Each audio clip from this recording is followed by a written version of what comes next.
And so without much ado, ladies and gentlemen, I would want to introduce our moderator for the panel discussion in the person of Madam Gertrude Amorkor Amarh Esquire. She's a lecturer with the University of Professional Studies, and she's going to lead our conversation today on the panel discussion on opportunities and challenges.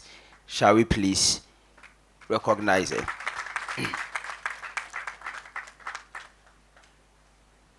Now, sitting on this panel with her is Dr. Mahamadu Braimah of the Institute of Directors. Shall we please welcome him with a round of applause? We also have Professor Alfred Puni also on the panel discussion with her. Please let's welcome him with a round of applause also.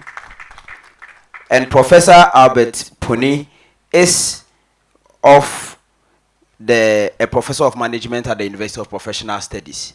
He's a professor of management at the University of Professional Studies. And the last person to join the panel is Mr. Yao Klinogo, a management consultant. Shall we please welcome him with a round of applause? And so with the foundation laid by Mr. Joseph Sapon, I would hand over the discussion to Madam Moderator to take us off. Thank you. Thank you so much, Lenin. Good evening to all of us. I'm so happy to be here this evening, and let me use this opportunity to say thank you to the Gimpa Law School for hosting us. Quite apart from that, to our partners, FIoD, Ghana, thank you. SIGA, we are truly grateful for this partnership. So it's such a privilege, honestly, to be in the presence of such experienced governance experts for this panel discussion.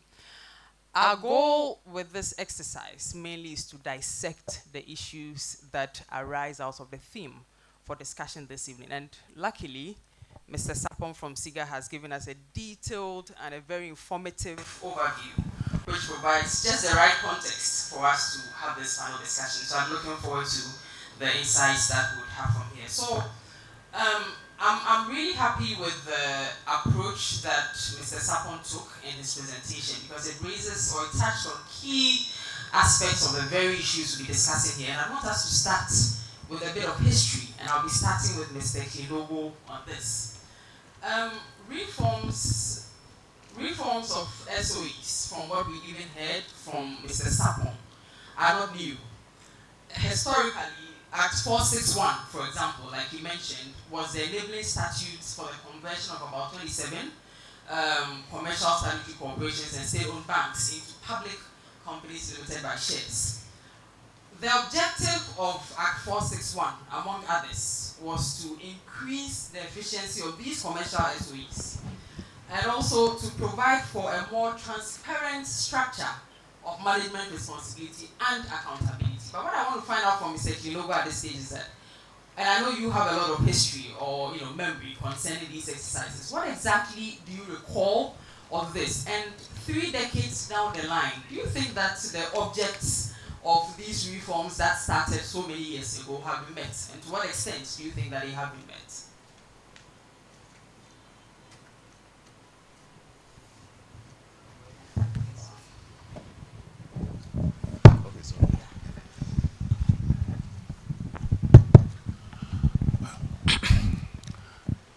Thank you, Gertrude. Good evening to all the distinguished personalities here and to all of us. Very difficult question to ask, to provide hindsight that gives you insight, and then you deliver foresight into the future. It's a very challenging situation. But the truth of the matter is that the reform program that you talked about, the Statutory Corporation Conversion to Companies Act, was done with the purpose of getting the state-owned enterprises to change their way of doing things. Looking back, the first issue was that there was a buy-in, and everybody at the time was interested, and the state was interested. I felt a little sick when Mr. Sapong was talking, because the question of who should be responsible shouldn't be a challenge, but that is exactly the history of what we have been doing.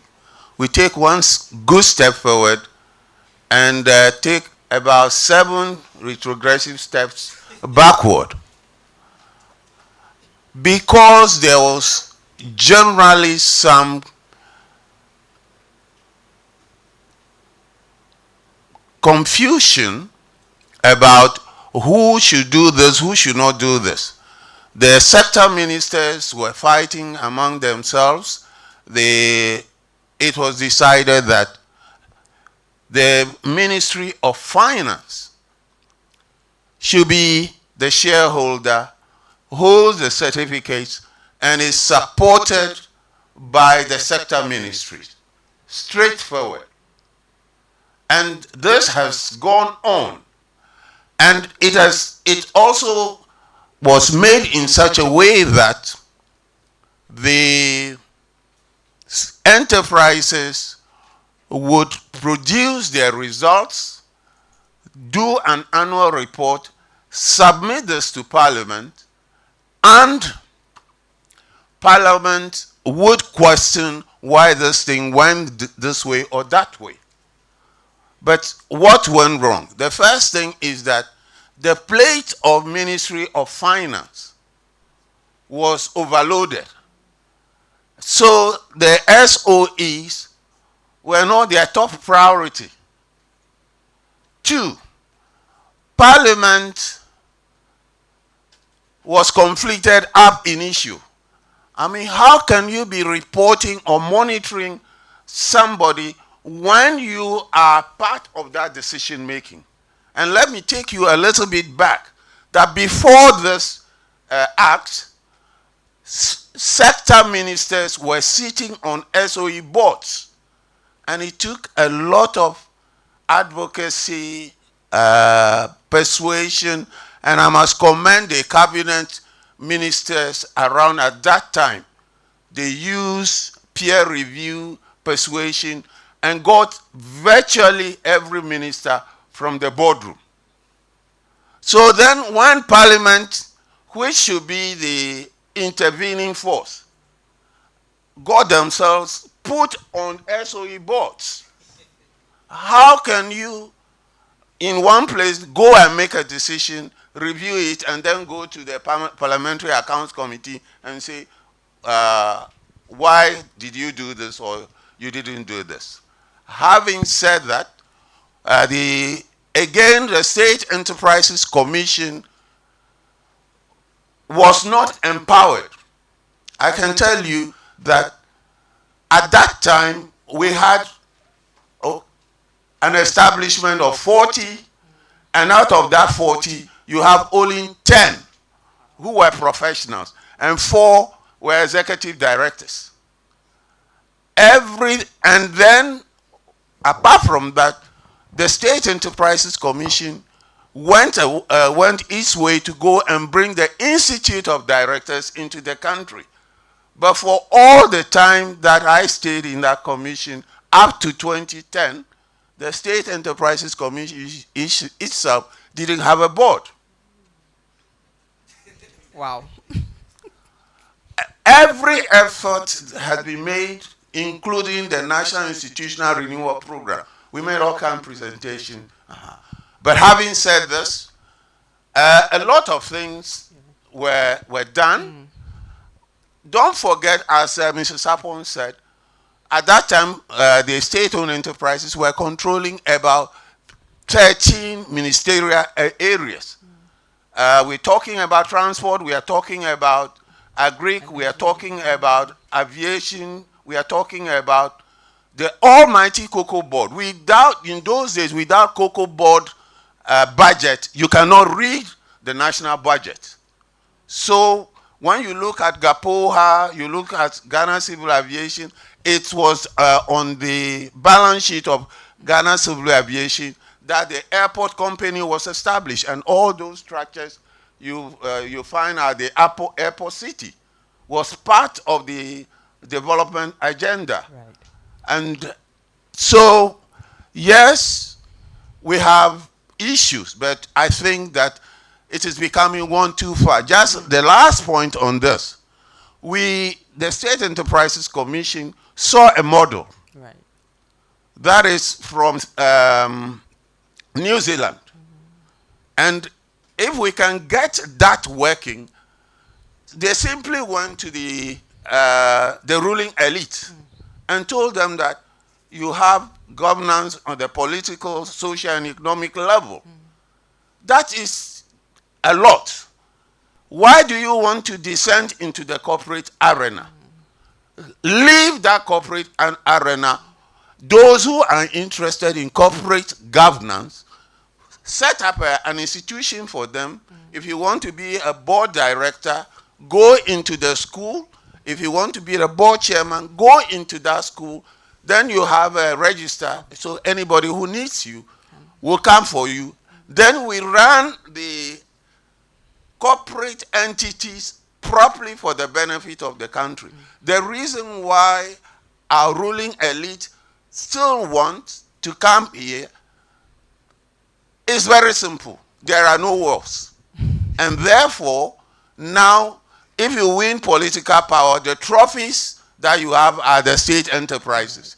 Simple. Right. Until we get that understanding, we aren't Nothing going is anywhere. likely to Thank change. you. Very shocking revelations, Mr. Klinogo. Thank you for that. Thank you so much for that. I want to move on to Professor Puni now. And gentlemen, I'll give you the opportunity to react to some of these revelations while answering your own substantive questions. That's if you want to. But Prof, I know that in your recent inaugural lecture, ladies and gentlemen, Professor Puni is a full professor of management. Recently had his inaugural lecture at UPSA, so congratulations to you, Prof, on that one. I was there, I listened to the lecture. One of the things that you did was to take us through various theories of corporate governance. And I think that that's also a very important subject that we need to raise in this panel discussion. Because you see, most of the time we don't realize that the theory that we adopt helps us in conceptualizing the type of governance frameworks that we actually practice. So I just want to find out from you at this point that from your perspective, or rather from an organizational theory perspective, what do you think are the core theoretical weaknesses in how the governance of these SOEs are practiced? Thank you very much, and good evening, everybody. I think when we are discussing SOE, I don't normally like it because it's not a normal organization. If you look at the normal private organization, SOEs are not that type of organization. They don't fit into a privately owned organization. SOEs have multiple objectives. That is the basic things that actually make them very difficult to manage. They have a commercial objective, and they have a social and political objective. And then these objectives are mutually exclusive. You can't say that you are going to satisfy a commercial objective and at the same time satisfying a social and political objective. I can give you an example. I have a company in Ghana here that is an SOE in the sector.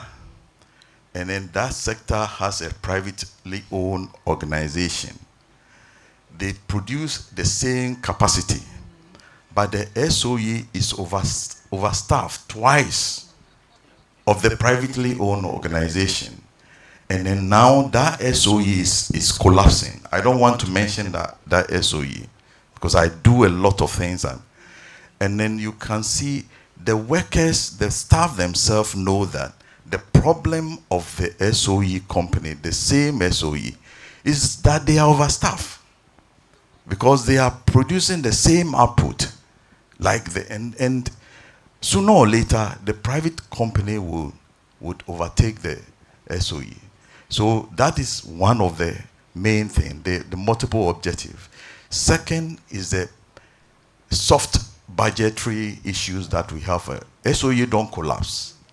If the SOE company is even making losses because of the social and political issue, we still want the company to. And I'll give you another example. There are some companies there that the erstwhile government wanted to even revive. They revived it and it couldn't even. And then Economic 101 will tell you that if you want to set up a company, a manufacturing company, there are things that you have to set up. But because of these political plus the social things, you can't do that. Okay? Another issue is the chain of accountability. If you look at SOEs, we are the public, we own the SOE. The parliament is representing us. It's go there, the ministries are there, it's go there, then the SOE board there, before the manager of the SOE. The accountability chain is too long and it's so vague, and the SOE manager know that the people that he's responsible, they don't even know what he does, and it's too convoluted. So there are things that, for me, when I talk about SOE, I know all over the world, and it's not Ghana alone, but some countries are getting it well, that we need to really look at some of the models that are there, like the Singaporean model, like the Sweden, like Finland. These are models that we can look at, and then we see how to better the SOEs. Like Mr. Sapon said, we have about 70% of our GDP being produced by SOE. And then people normally argue that SOE should be diversified. You can't diversify SOEs in an economy where our interest rate can go high to so many percent in a short time.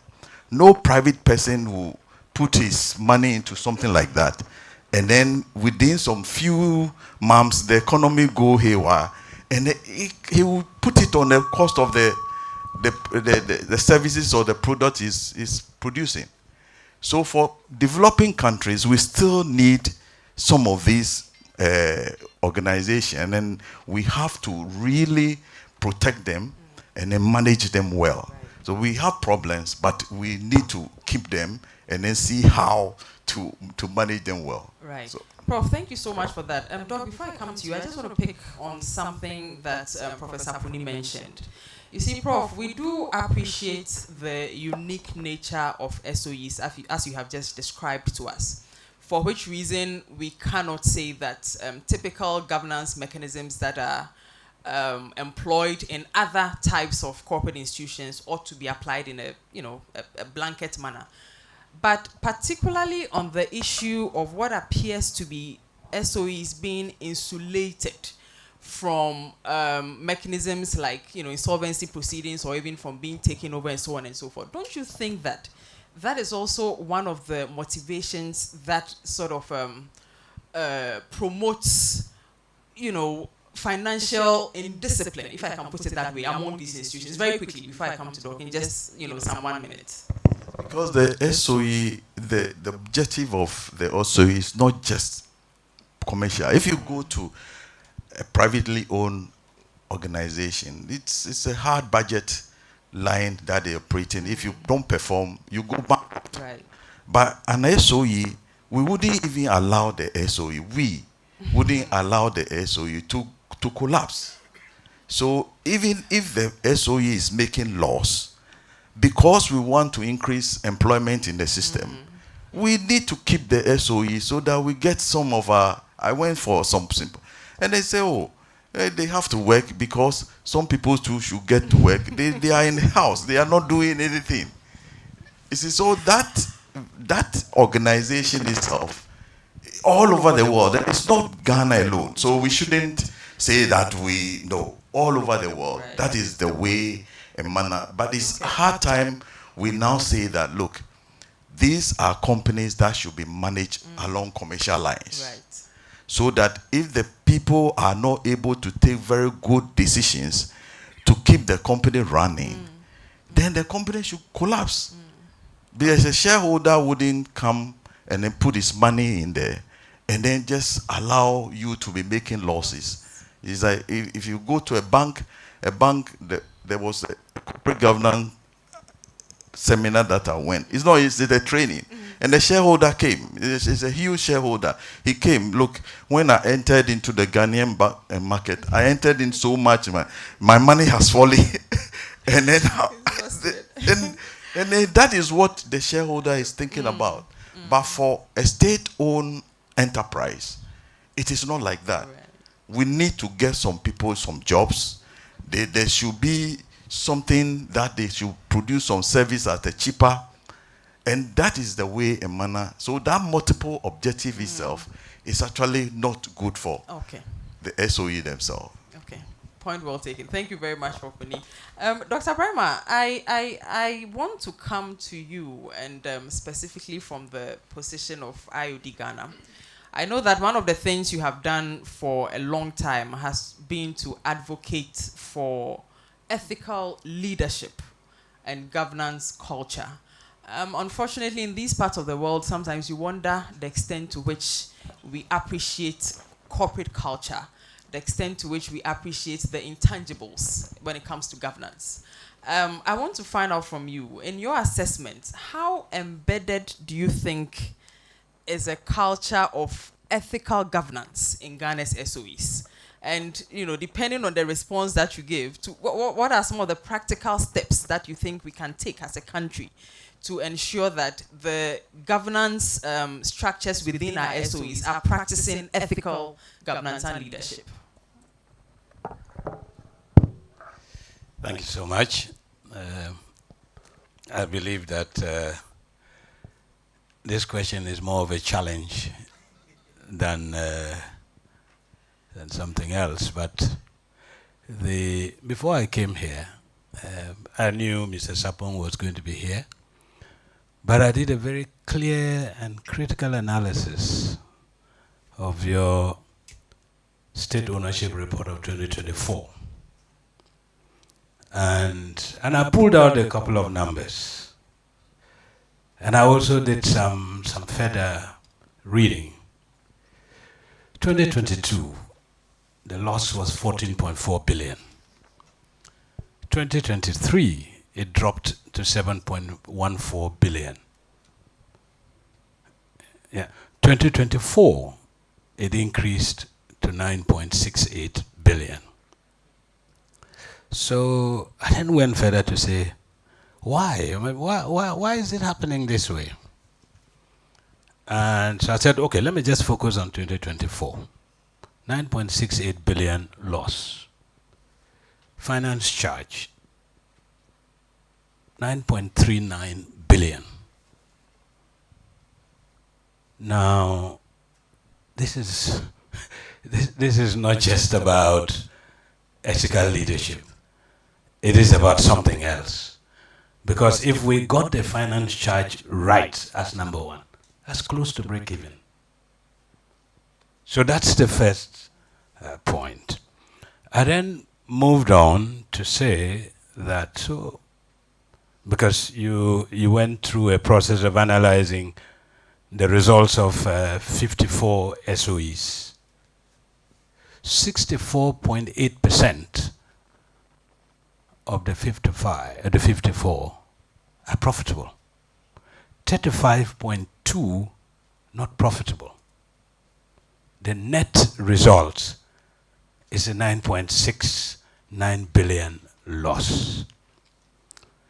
So that leads me to that whole area of ethical leadership. And let me just also say,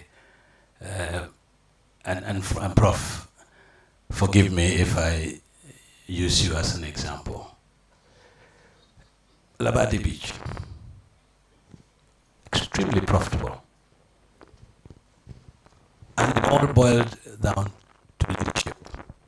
Nothing else. It all boiled down to leadership. Nothing else. So, having said these, I now want to move on straight to your question. That getting the right governance structures in place is and can be a game changer. In fact, Mr. Sapong talked about the process of recruiting executive management and the board. And let me say that, yes, we've got a relationship with SIGA. We have a directors register. Apart from the private sector organizations that are coming to us to say, can we use, or can you give us this register so we can, as it were, pull out a number of key qualified individuals for consideration? We've not had that request from the SOEs. So that's number one. Number two, and that's the interesting thing, that the head of civil service basically has mandated that, for instance, for anybody to be promoted to the level of a director, he or she must belong to a professional body. We have seen a number of requests from the likes of the Controller and Accountant General, etc., in their attempt to comply with that rule. But how many organizations are doing that? So I think for me, the first step is get the governance structure right. They are there, but strengthen them. Use due process to get the right people into the right positions. First of all, starting, because there's a legislation that mandates that at the end of the tenure of a government, the boards are automatically dissolved. Get the process to get those boards up first. Then the process of recruiting the CEO will be what I would call right. The second thing that Mr. Sapong talked about had to do with the balance sheet of the state. If you are accounting for 70% of the GDP, then of course we have to have your assets on. Over the past 2 years, there has been a significant improvement in terms of pushing and ensuring that the SOEs prepare their financial statements. That transparency is key, and it is something that we must entrench and ensure that it becomes a living process, not a process that is truncated just because A is not in power or B is not in power. That we must have. The next thing, government has the responsibility, especially for the SOEs, to engage or to appoint CEOs and directors. Yes, please go ahead and do that. But let's build their capacities. I give an example. We were approached by the National Road Safety Authority a couple of weeks ago to, as it were, train their board of directors and also train their CEOs. We know the challenges of most of the state-owned organizations. We worked out a rebated scheme for them, gave them full training at about 15% of the cost. So that's the next one.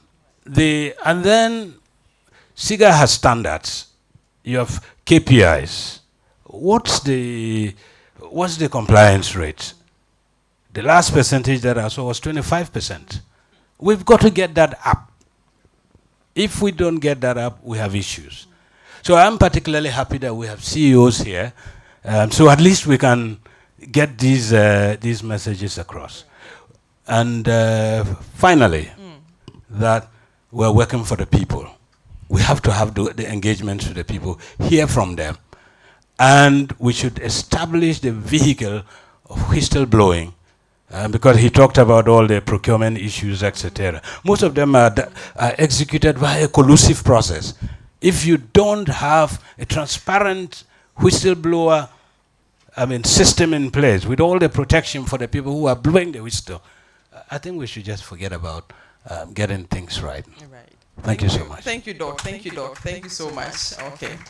But I, on the issue of capacity building, very quickly, in just 30 seconds, before I go back to Mr. Klinogo, I think it's quite well known that because of the nature of the appointments of SOE boards and management, quite a good number of them may not have formal training in governance. And look, I'm one of those people who hold the view that governance is not necessarily academic, right? You can't have people who have, possibly never even been to school before, but they are the best managers or they are the best board members based on the experience that they have gathered.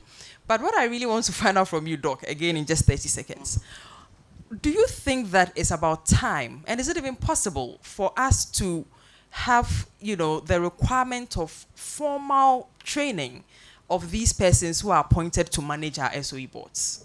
Sorry, SOEs. Absolutely. And what form do you think this can take? For me, there are two levels to it.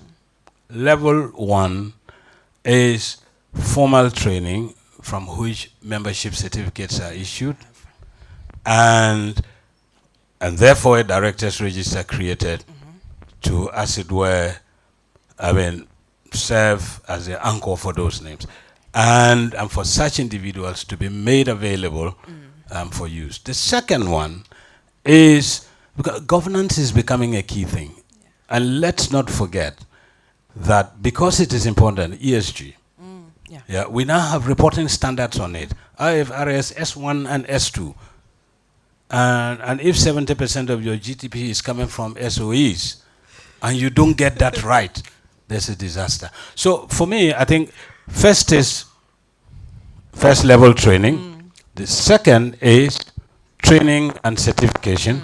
Fortunately, the universities are now offering MBAs. We are working with quite a number of the universities. In fact, UPSA is our partner. Okay. We should continue with that. Okay. But we should get to a stage where we can issue certificates for chartered directors in this country. Okay. And once we get to that stage, it is about government, SIGA, all the institutions recognizing the existence of those qualified people and use them. Right. Yeah. Right. Thank you so much. Because those members have no color. Right. They belong to all the parties in this country. Yeah. So thank you. Yeah. Right. Thank you. Mr. Klinogo, you've been quiet for a while. Forgive us for that. So listening to all the views so far, including the presentation that was given by Mr. Sapong earlier on, it appears to me as if the reforms that we are seeking to achieve, it's not because, I don't think we are not achieving them because of the absence of good policies or legal frameworks or what have you. To a large extent, I'm getting the impression that, of course, poor implementation is always a problem. And possibly, and you are the, you are the management consultant, resistance to change. It appears as if as a people, we seem a bit too comfortable with the way that we do things. What else would explain why, we have institutions that keep running at losses, but yet still nothing seems to be, done about it? In your opinion, how do you think that we can adopt effective, let's move into change management, effective change management strategies in a way to ensure that these, detailed reforms that we have been making over the years actually produce some change? Thank you very much. I'm going to be very blunt with you. The issues that you are talking about is not an issue peculiar to the state-owned enterprises sector. It's a cultural issue. And I can tell you that I don't know what the situation is now with Mr. Sapong, but for over 20 years now, the appointment to SOE boards is made up of about 60% from the private sector. Even the 40% from the public sector is mostly institutional representation. So if that discipline is in the private sector, how come when they come into the state-owned enterprises, then all of a sudden they will lose their vim? I I want to, I mean, all the beautiful things that you are saying is aspirational. Okay, aspirational, okay. I'll tell you that when President Kufuor was there, you know, we did a forensic audit. And the World Bank gave us money. Yeah. And when the first term was going off, then they asked, so if the World Bank comes now and says, we've given you money, you have done forensic audit, what have you done to change the situation? Then somebody told them that State Enterprises Commission wrote a memo to you about training. So they called us, we say, yes, we can do it. So we wrote a speech for the Chief of Staff. Good. And he himself then decided to annotate the speech with his own observations. Permit me to read. As directors, you are placed in leadership position in your organizations. Your examples should speak louder than your precepts. In the same vein, you need to recognize and empower your management to implement your policies. The power game between boards, managements, and politicians will cease and pave way for proactive cooperation, coordination, optimum use of productive resources. At this stage, Mr. Chairman, allow me to touch on some very delicate issues that go against successful running of our state enterprises. Mr. Chairman, I'm referring to the relationship between the board chairperson and the board on the one hand and management on the other hand. I wish to refer especially to the relationship between chairpersons and management. Mr. Chairman, sitting at where I am, I see a lot of tension in the organizations. In many of these instances, I believe some chairpersons do not know their responsibilities. They erroneously think and believe that the day-to-day management of organizations are their responsibility. In pursuit of this wrongful belief, the chairpersons make unnecessary demands on management. For example, they demand perks like accommodation vehicles. These demands are unnecessary expenditure on organizations. In certain cases where these demands were refused, unnecessary tension and bitterness were created between management and chairperson to the detriment of the smooth running of the organizations. Mr. Chairman, the other canker is where some chief executives and management shower on members of the board, in particular chairperson, with all manner of perks that are not normal in running of organizations. Under such circumstances, the boards are compromised to the extent that effective controls and management of the companies are lost, allowing management to conduct themselves and run companies as they please to the detriment of the company. Mr. Chairman, these are real problems, and I urge this forum to discuss them and find solutions. This was... Mr. Klinogo, remind us again of the dates of that letter. This from how many years ago? That's what you are looking for. Thursday, 19th June 2003. And to add to that, where non-performance is rewarded, where is the incentive? I'll give you an example. There was a director of finance in one of the private organizations. We have a state oil palm in the eastern region. And some people went there and said they wanted to buy this. And the price they were proposing was shameful. So this accountant,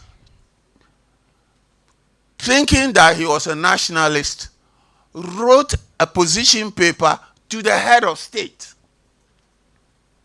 saying that even the proposal they are bringing in, if they just take the outgrowers, what they do in 1 year, will pay for what the investors were talking about. What did they do?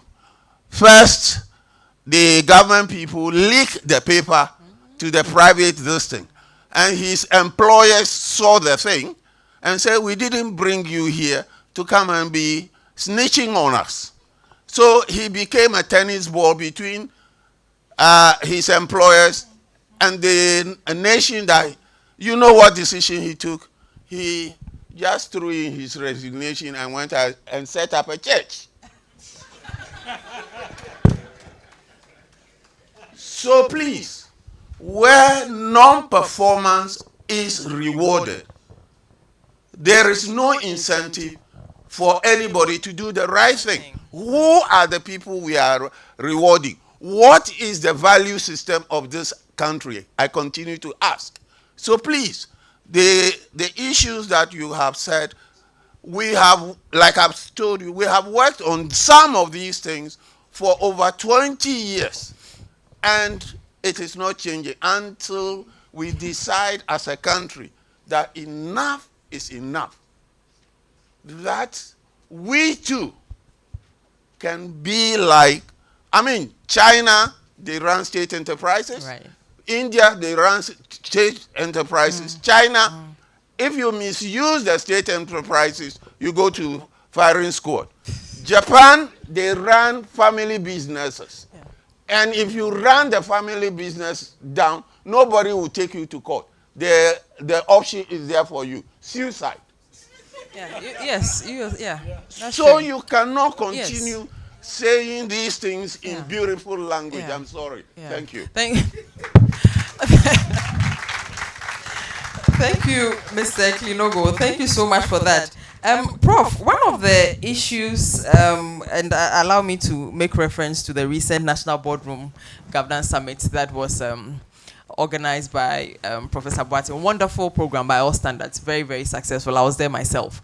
And one of the issues that was highly discussed at the summit had to do with one of the things that Mr. Klinogo has just mentioned: tensions between board chairpersons and management of SOEs. It appears as if, in these parts of the world, when someone is appointed as a board chair, and judging from the content of the letter that was read to us, it's like we have arrived. This is our time to also, perhaps relax and enjoy, the fruits of our labor in past, toils. But to what extent, how can we continue this way? And what is it going to take to get our board chairpersons to understand why they have been appointed in that role and what exactly their roles are while occupying those positions? And even more importantly, how can we also reduce some of these tensions complained of? Thank you very much. I think the most important thing about SOE, the underlying is politics. Yeah. You can't If the appointing authority is, Mr. Klinogo was saying that the same people in the private sector, when they go to the public sector, yes, that is so because the appointing authority is a politician. Yeah. And he also is more loyal to the party than to the company. So if you appoint me as a political person, appoint me to sit on the board, I'm not going to shirk my responsibility to my party. So my party comes first more than even the company. So that thing we should look at that, the political issue of how we appoint our board members and those kind of things. You see, those companies are commercial companies. And then for commercial company, because you want value maximization, you go in for competent person, person who can be more accountable to you, and an ethical person. You see, so there should be some criteria that we need to follow before we do that. Yeah. And if we don't do things like that, we are not going to be having it. Like I said, some countries are having it well. And then there's no need for you to reinvent the wheel. You can borrow some of them and look at your conceptual issues, and then you can look at it. But before I even go there, and I don't want to miss the opportunity because Mr. Sapon is there, he made certain very good things that SIGA want to do. The ownership policy is critical. We have to look at the ownership policy for the sector. And then in doing that, we should be able to separate the commercial objective from the social objective so that if we give the SOE, let's say, a return on asset of so much, then the social aspect that we know that he should increase electricity to some community, the government has to take that budget, because that budget is a social budget, and they should go to the government to take that budget. So we should be able to clearly differentiate their objective, commercial objective, from the social objective. And the last one is that, how can we make SIGA a corporate commercial, and then they are being managed under no political. Some countries have done that. And then if you go to Singapore, it is professionally run, and then you have investors, investment analysts, and they are there doing that thing for them. So what can we do to SIGA to make it? I was thinking about the commission that you are talking about, so that they are not just going to be wiped up when there is a political change, but they can be there. And then the other one too is the tenure issue of board members. The tenure issue of 4 years, I think, is not a very good thing.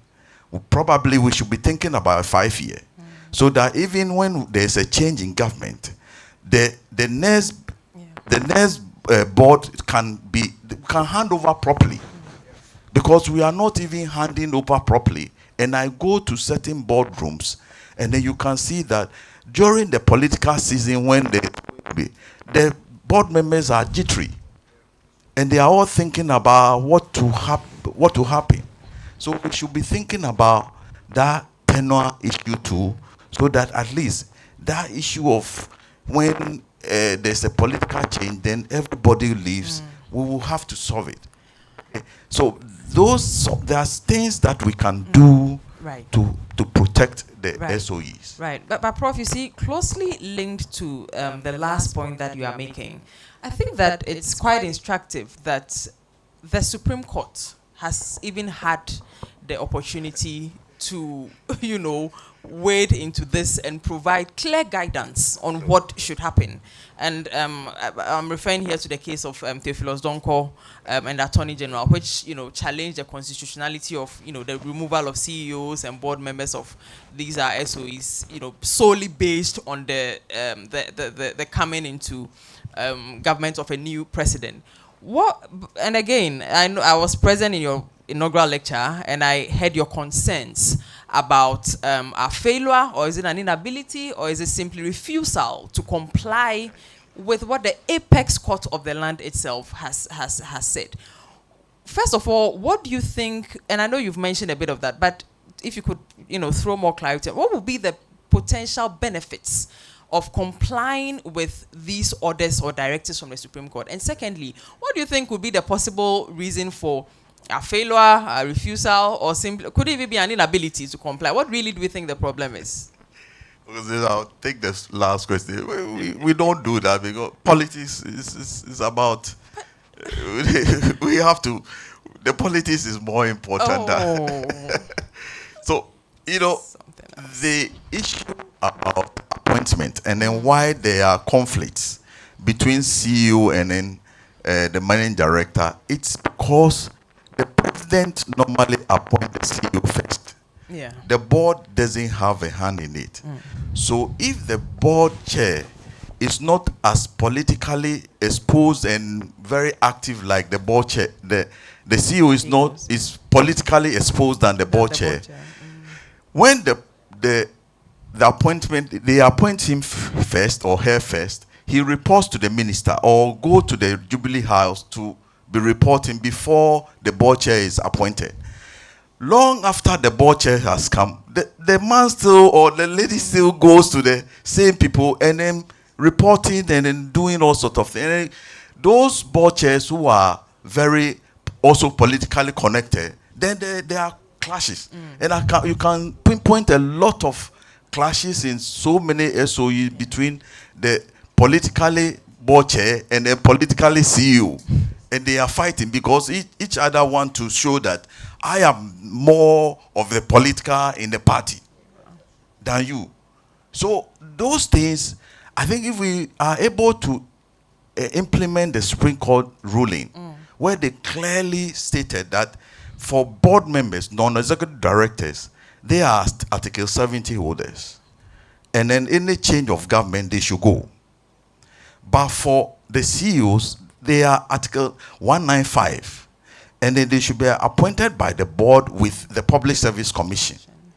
So you see that the Constitution wants us to appoint the board members first. Then they will be involved in the appointment of the CEO. And then that even gives some level of continuity. But if you come to power and then everybody just vacate the place like that, we go 10 steps forward and then we come about 20 steps back. Okay.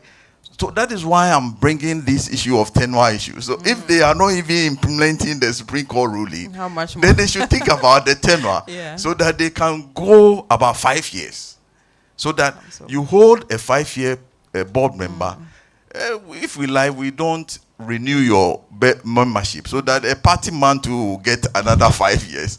Or if we think that your competency is very critical, then we just have to manage and then see how to. But we should find a way to solve those issues. What about those situations where the deputy CEO is actually more powerful than the CEO itself? I think those ones we hardly speak about them, but yes, I'm not saying it so loudly, but we understand that can also happen. I made a recommendation, like what Dr. Braimah was saying, Right. that we should be keeping a pool of directors. Yes. Okay, so that the two parties have people. They can all list their name on your register. So if you come as a party, we go into the register, we do a proper fit and test, test. That this person, you have been vetted, you are qualified to be a director, and you are listed on the register. So that you don't have to even wait to another party or political party come. You're already on the register. So when it come with SIGA and the rest, we go into the register, we look at your... Because then this issue of hurriedly appointing people that we don't vet well, and then later it causes scandals and here and there, we can look at it. So there are issues that we can look at. SIGA is good. They are managing it, but we need to do much more. Thank you. Doc, you've been reacting in quite a number of ways while listening to Prof. Please feel free to provide some reaction to it if you want to. I know you have thoughts on that as well. You see, for me, I'm from the private sector stock, but with also significant experience in the international public sector. The singular asset that you must never get wrong, otherwise you will have disasters and exit costs, is a human being. Wow. So if you don't go through a rigorous process to identify and appoint a CEO, and also identify and appoint, importantly, the board chair, recipe for disaster. I mean, the board job is clear. Oversight, strategy, policy. But I tell you, the practice is that they see those areas as dry and they want to do the day-to-day. There will be conflict. Totally. Because you approve a budget for me and you want to tell me how to generate the income, and I see that what you're telling me is actually not going to make me generate that income. No. Yeah? No. I mean, when I was in Unilever, and I'll just, I mentioned this proudly, I was always known as somebody who had an allergy for loss. And to date, I have an allergy for loss. Right. Right. So let's get that process right. How did Prof turn around Labadi? Why did it become profitable? And that is why we as the Institute of Directors are saying, we have a training program, 7 modules. We take you through. And what is interesting is that the 2 of them are trainers of those modules. We take you through, we give you continuous professional development kind of education. I tell you, you will be up there.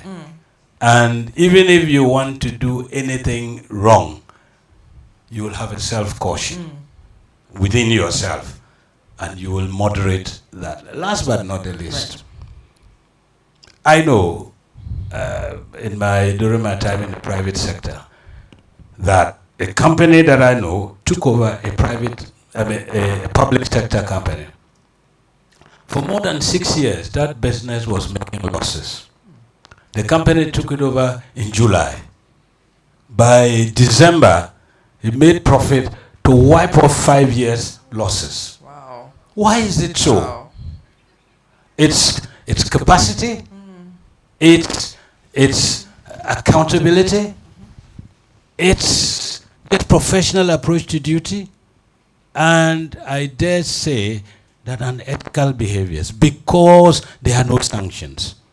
You post the loss and you are applauded. 14.4 billion. That's 12 cities to the dollar. 1.2 billion. I mean, the IMF loan, each tranche is how much? 300 million. So we've got to get it right. Yeah. And it just boils down. Each and every one of us sitting in here, we are responsible for our state. Right. It is not just government. Right. Thank you. Thank you. Thank you so much for that, Dr. Braimah. I just want to pick up quickly on the issue of loss. I mean, I'm happy to know that you are very much allergic to loss, and I think that's how all of us should be approaching life and governance of the businesses that we find ourselves in. Earlier on, in one of your submissions, you took us through some of the net losses and even the aggregate net losses that have been incurred by certain SOEs. For some, the solution to this, and very quickly we'll come to the way forward, but before that, some have said that we should consider critically merging, restructuring, or even more cardinally privatizing some of these underperforming SOEs. I know Prof has explained to us the unique nature of SOEs, but there are some who are also so confident that we cannot continue in that manner. So it's about time that we actually, took some of these underperforming SOEs through some of these interventions that I'm talking about. Very quickly, Doc, in just 1 minute, what do you make of these? You think that's the way forward, or you think otherwise? For me, you've got to do a sector analysis first. Okay. And try and understand the core mandate of each of the sectors. I mean, if you take Ghana Water, social product. Right. If you take electricity, social product. You take a number of other areas. Okay. You take Jihog distilleries. That's always my famous example. Oh, right. Because Casapreco is making money. Why are they making losses? And they've got very strong brands. So we need to go through that process, identify the sectors that are, in terms of core mandate, to produce social goods, and set targets for them to break even. They shouldn't make losses, because every single loss is a drain. Any other one that has a counterpart in the private sector that is making profit, the message is very clear. The targets have to be clear, and people heads have to roll. Right. When we start that, end of story. End of story. Thank you. Thank you, Doc. And this is really my last round of questions before we open up the discussion to our friends in the audience. So, and this one goes to all of our dear panel members. If you could, simply put, what is the way forward? If you could propose, one transformative idea or framework that you strongly believe can improve the governance of our SOEs and essentially performance, financial performance as well, what would that be? Let's start with Mr. Klinogo. One. As one human resource writer put it, the only game in town is the personnel game. If you have the right person in the job, you don't have to do anything else. Okay. If you have the wrong person in the job, there is no unknown management science to man that can help you. Right. So it's a simple situation. The Japanese have their continuous improvement, and they stick rigidly to it. I want to remind all of us that Gimpa at one time had a rector who sent half of the workforce home. They were at home, they were paying them because they were a distraction. Oh. And the half number was producing all the results. Oh. It happened here. So how do we reward and recognize those managers? There are certain managers whose job is to do the turnaround strategy. Right. And if they do it and do it well, honor them. And then move them on, bring somebody to come and take this thing on. All the things that you said about the boards not having this thing, the at 461 had a cabinet proposal on how these things should be done. Nobody respected it. So our disrespect for law and our dishonesty is our undoing. So if we want to do the right thing, maybe we should change, as the French and I think the Russians, you should now have a school of management proper. Right. Okay. And then put people in there. When you pass, okay, let's say they are our public sector managers. We give them a brief. If you don't do it properly, you are taken off the management list. And see whether we can get some people, our own. We have the people in this country. Right. They have gone out. They have done a lot of good things. But the environment needs to change. Thank you. Thank you, Mr. Klinogo. Thank you so much, Prof. Puni. Thank you very much. I think that in the short run, SIGA, the code, change it into a directive. I am thinking that when the directive is done like the banking sector, it corrects a lot of things because it makes you take off. We haven't take off, then we are losing our bet. So the directive will force SOEs to do certain governance things that they have to be doing, so that when we take off, then we can be thinking about a code that I would like to comply and I can explain or whatever. Let it be a directive and let everybody follow, so that Ghanaians, we sometimes the law itself, sometimes we don't. So, but then you give it a code. A code is like I can now soft law. Soft, and then so please let's look at that. And that is right. Yes. So we should have enforceable codes, those with sanctions, so that we force the people when they become youth. Then we can now put them in there. Take it easy on them. Thank you. Yes, Thank because you it's working in the banking sector. Yeah. The banking sector, you can't be a director on a board without even having your corporate governance certification training. It can't happen. And then even banks that are foreign banks, and they are directors log in and the trading, and then they are part of it. So we should be looking at things like that. Okay. And thank you, Prof. Final one from Dr. Braimah, then we come into the audience. Very simple. And it starts this way, that yes, make the code a directive. Yes, let's go down the lane of history. The first national corporate governance code was developed by the Institute of Directors. Right. Yeah.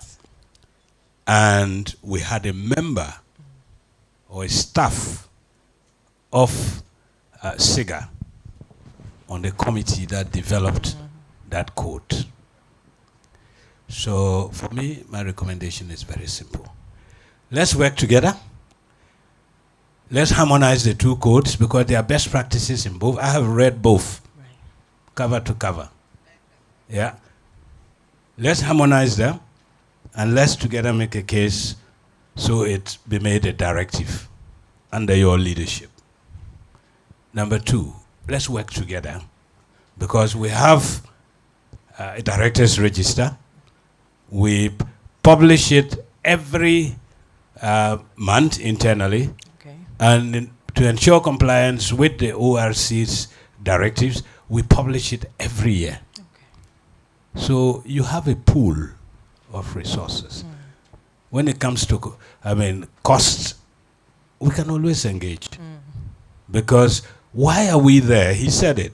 We are there to support corporate Ghana. If everything is right, IOD is happy. So it's not about us just making profit. It is about us joining government and the government organizations to walk down the path of success to good corporate governance, ethical leadership, and sustainability is guaranteed.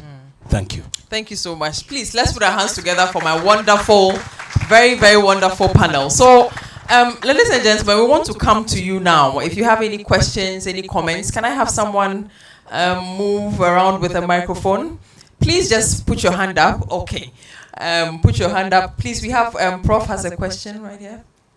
I think we'll take 3. Okay, so Prof first, Mr. Adams, and then our gentleman. Please, boss, please let Prof have his go first. Yes. Thank you so much. Thank you very much for the wonderful deliberations. Good evening, to all my good colleagues here.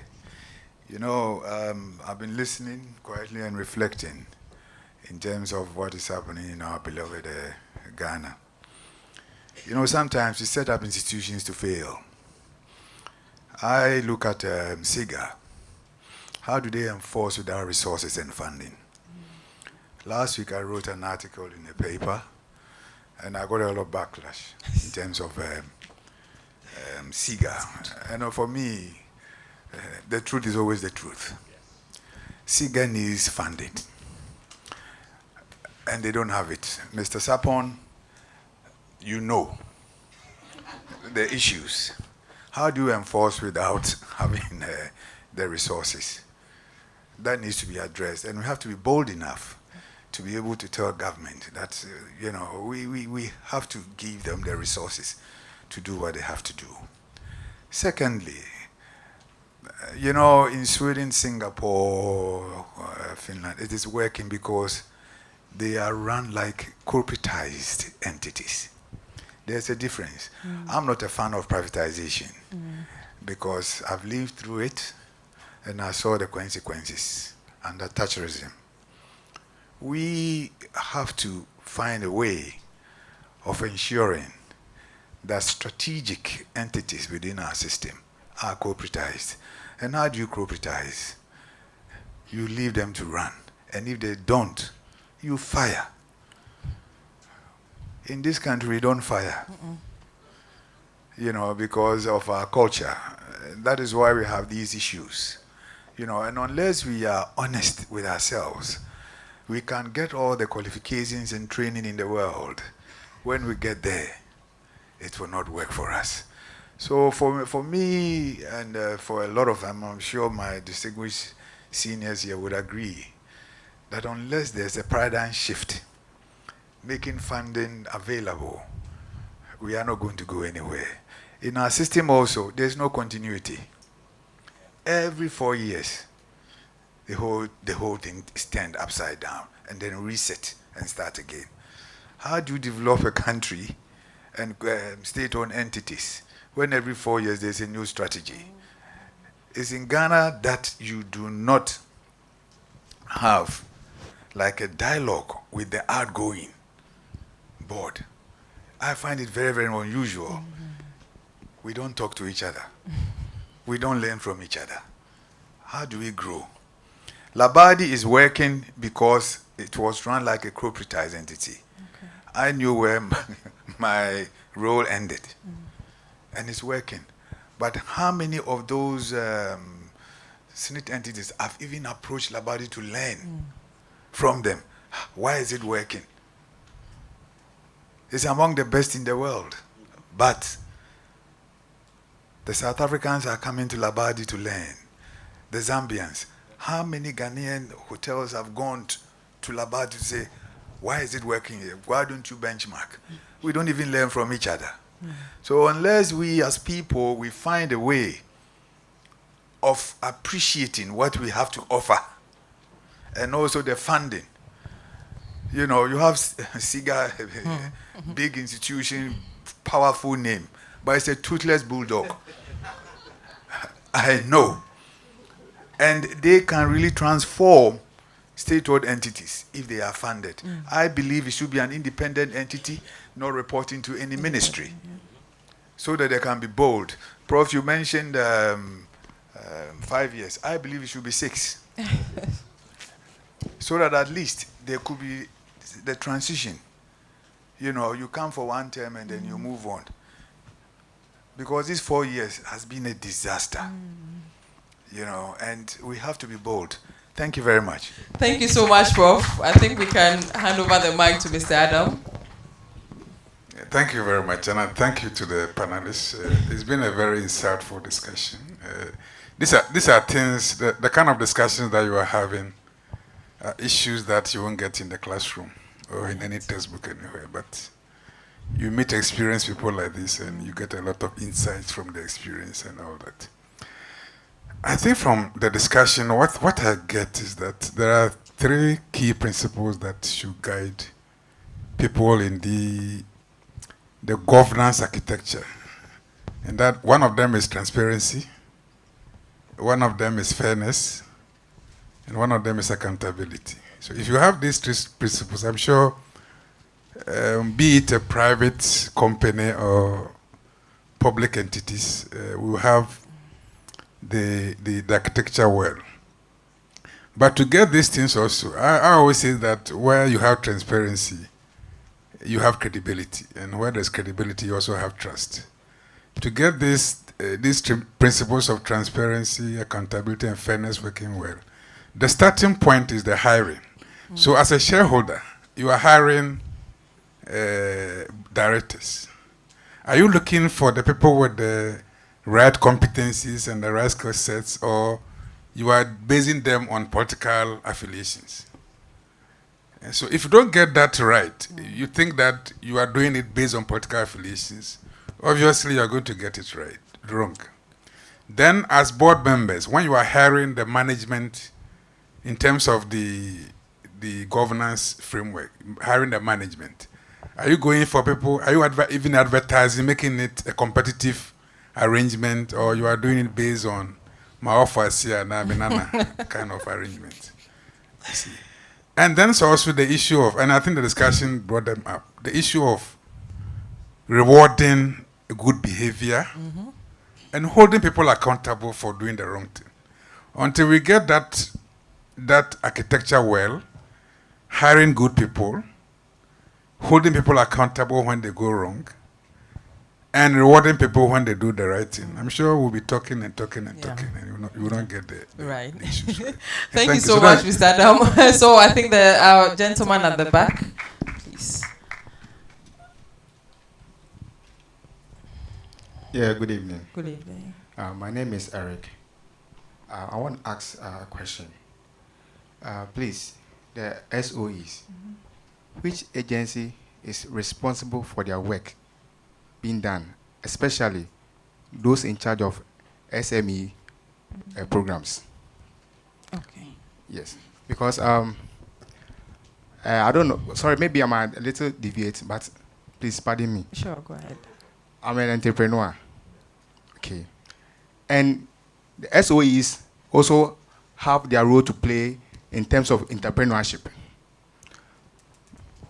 And my problem is that I have followed these SOEs in terms of entrepreneurship for a very long time, during their programs and other stuff, even to the extent of even following them for grant and other facilities to help push my business far.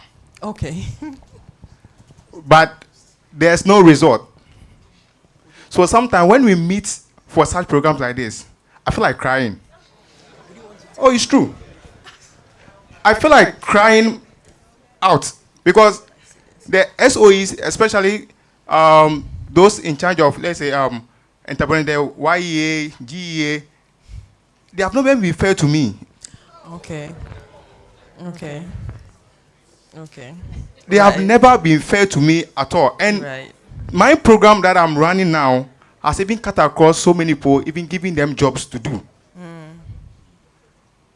So please, I want to ask, who is in charge to monitor the affairs of these SOEs Okay. who are in charge of small scales enterprises?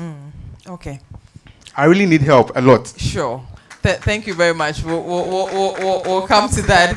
Embedded in your question is the answer. You did mention the Ghana Enterprises Agency, even the YEA. So definitely those are the SOEs that are supposed to cater for entrepreneurs, like you are saying. But I think there's a deeper question which would come to. I want us to take 2 or 3 more questions, then we'll answer everything at the same time. Do we have any more questions, please? Just raise your hand. Okay, one. Our dear students who are here with us, please, we are also here because of you. Like one of our speakers said, you can't learn everything in the classroom. So if you have a question, please feel free to ask that question. So we have one. I think there's 2 in the corner. Yeah, my prof here, and then right. Please go ahead, sir. Okay, thank you. It's a comment. It's actually not a Right. comment. I think I would take from what Chairman said, the last comment, that I think it's everybody's responsibility to make sure that the SOEs work. And I believe that. And the point is that we cannot take the political aspect from it, because the president is in charge of all the SOEs, and he came to power because of the people that supported him. So definitely they will come along. The most important thing we have to do is that we have to find out, we have to encourage, we have to engage to find out those who are appointed. I believe we have good ones who also can be appointed and take charge. Even though we might not have all of them coming from a professional background, we can build their capacity. Right. So what are we supposed to do specifically in terms of SIGA to make sure that we build synergies? Because it's not a matter of coming and talking about the problem. Because even looking at the narrative, it's not so bad, because we've come a long way to this point. And even what Mr. Sapon said, it means that they are doing their best to make sure that we have a corporate organization that generates revenue. And even talk about Ghana Water and ECG. Even if they extend their services to the rural areas, it's still about revenue collection. They will take money from them. And even if not per se, even if you are a private company, you still do corporate social responsibility. So for the beginning, we might see the extension or the expansion as a corporate social responsibility, that you see a marginal revenue coming from there. Right. But the bottom line is that you are a commercial entity, and make sure that you are generating the revenue that you owe. Right. Thank you so much for those insights. Kindly bring the microphone this way. Thank you.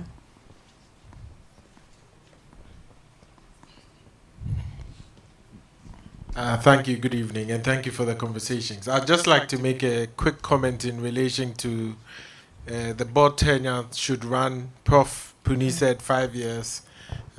Prof also said 6 years. The reality is that the question that ought to be asked and answered is, do these people want to straddle government lines? Because when elections are run, once we know the outcome of the elections around 9th or 10th December, ask yourself, how many board members ever go to interface with the SOE again? There are even sub-management people, and there are a number of lawyers here who know the reality.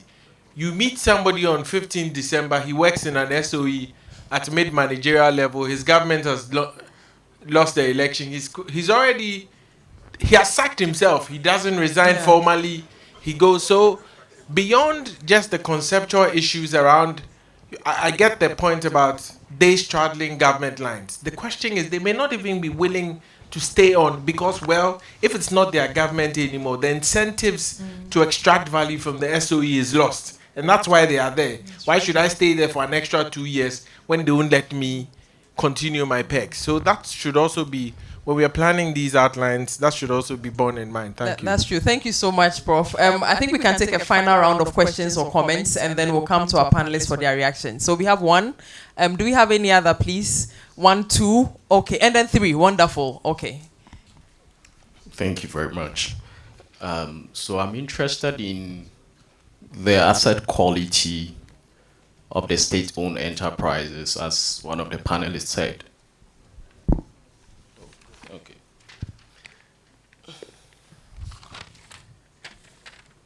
So I just want to find out, what is the asset quality of the state-owned enterprises? Because if we have about 70% of our GDP being in the asset of these state-owned enterprises, how come we are still making loss? It means that we are not able to use those assets to rake in the needed revenue. So I'm interested in the statistics about the quality of these assets. Right. Thank you so much. I think there was a second hand. Yes. And then a final one there. Right. Hello, good evening. Good evening. Yeah, please, my question is it that our laws are unable to fight conflict of interest, or the implementation that leads to this kind of chaos between the board and then the CEO, all these sort of issues? Right, thank you so much. Then a final one by the lady. Right.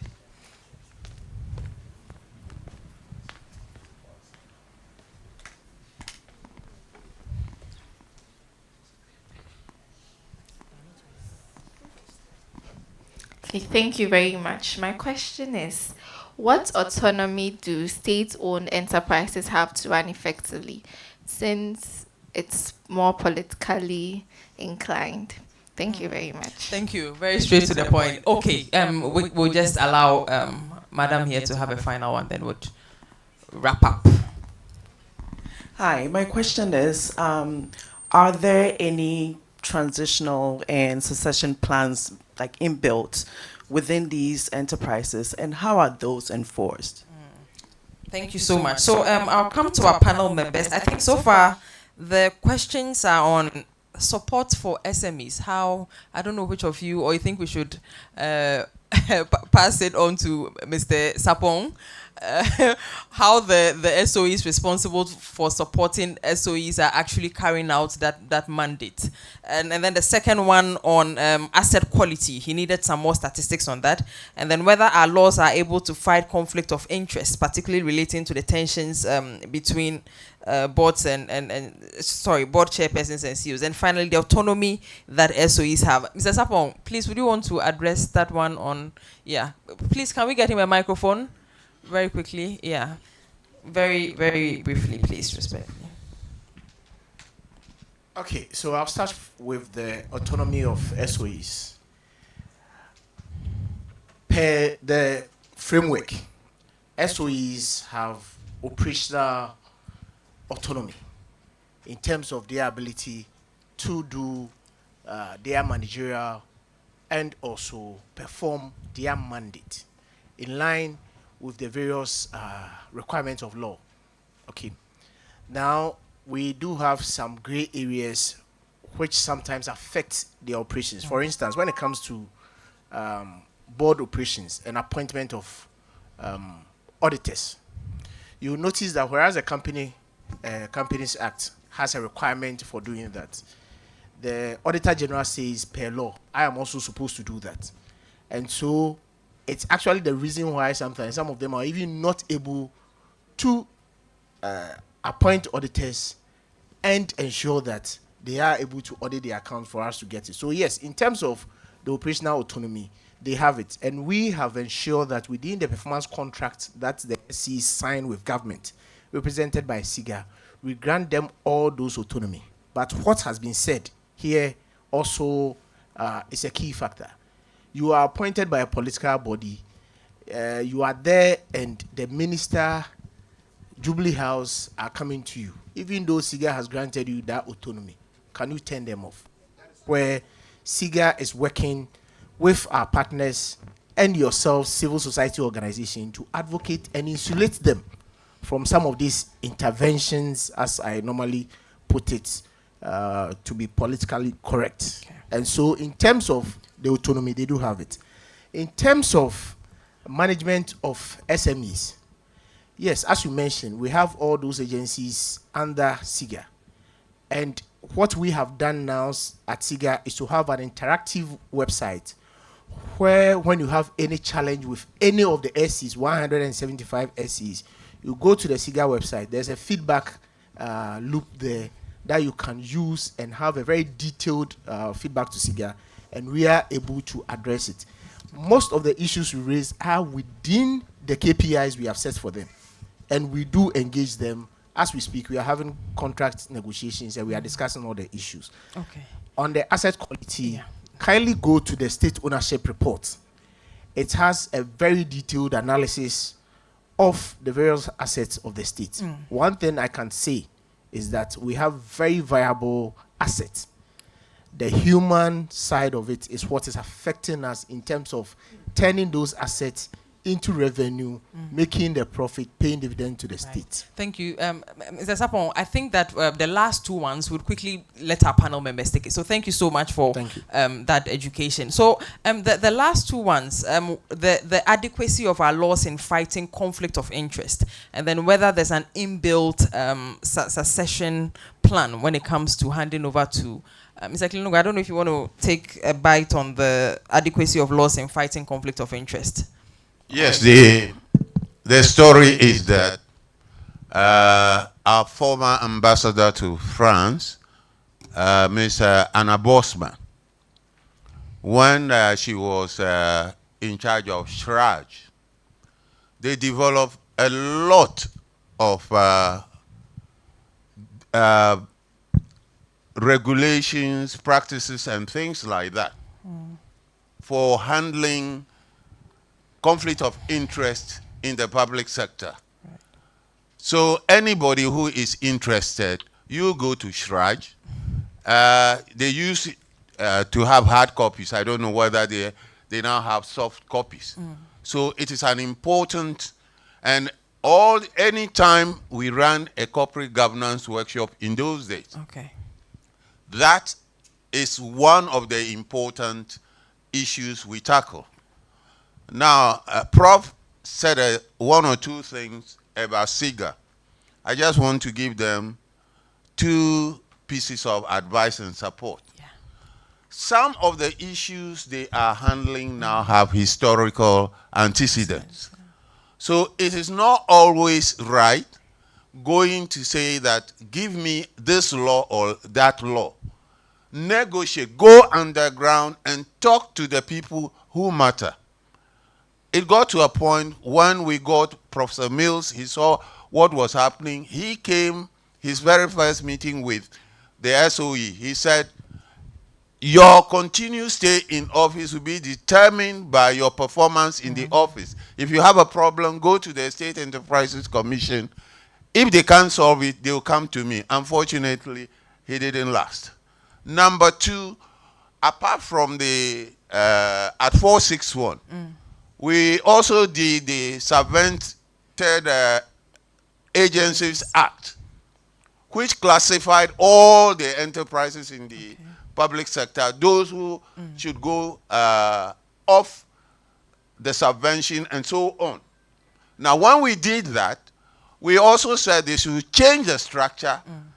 And when it came to funding, we suggested that anytime any enterprise even makes a gross profit, give 0.05 to the State Enterprises Commission so that they can initiate and do a number of things in the. When they want to pass the law, they refuse to pass the State Enterprises law, accompanying law. So what I would encourage you to do is go and look at the data and see who, go and drink tea with the politicians. If you don't understand, see me, I'll explain. They will see you. They will definitely see you for more. Thank you, sir. Prof, the issue of whether there are inbuilt succession plans, I don't know if you'd want to take a swipe at that. As it is now, we don't have any succession plans there. If you want to do board succession planning, it's different from you doing CEO succession planning. CEO succession planning is a specific things you will need CEO to do, certain tasks, certain targets, certain strategic implementation. For board work, it's a collective work, and then we need diversity in the board composition. So their succession is different from how you normally plan for talent management or those kind of things. So if we really want to do things like that, then we'll be going to the corporations so that probably we can now bring in how to do a proper board succession planning. The banking sector last year, we did a training for board renewal. And then it tells them how they have to go about the board renewal for their boards. But for SOE, we don't have anything like that. But Doc, it's important we have something like that, right? Just in some 30 seconds. Yes, absolutely. Yeah. I mean, for me, we have found it necessary to have a transitional arrangement from one government to the other. Prof made a very strong point that handing over does not take place. So for me, I think that we should probably write into our law some transitional arrangement. If it is 1 year, these are the things that, and that will address the question of the young man there. That is young, I mean. That's my professor. But he's young. I was about to say something about that issue of tenure.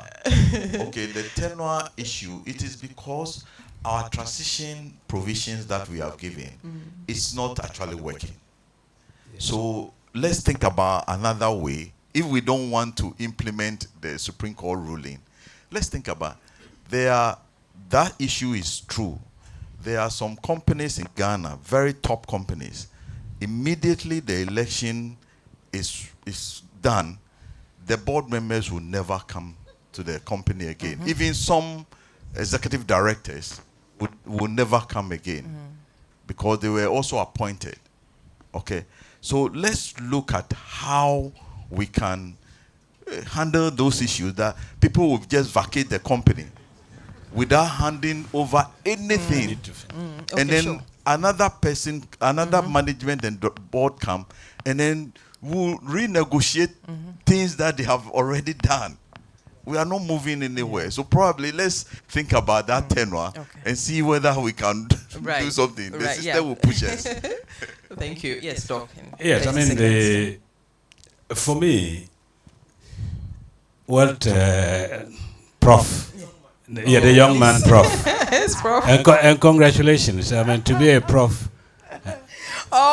He's a lecturer at the University of Ghana School of Law, my colleague. That's Mr. Gatti. So, yes, you know, for me, lots of people are not very comfortable to stay because they are not sure of what will happen. But you have a transitional provision for change of power, and it's usually 1 month, 2 months, or I mean, from 7th of December, you are in that window until the swearing in is done. If we said to ourselves that we're going to have a transitional arrangement which will involve handing over 3 months, 6 months, 1 year, and you make it a law. And I'm saying this because I'm the immediate past Auditor General of ECOWAS. I set up that function. They used not to have any transition at all.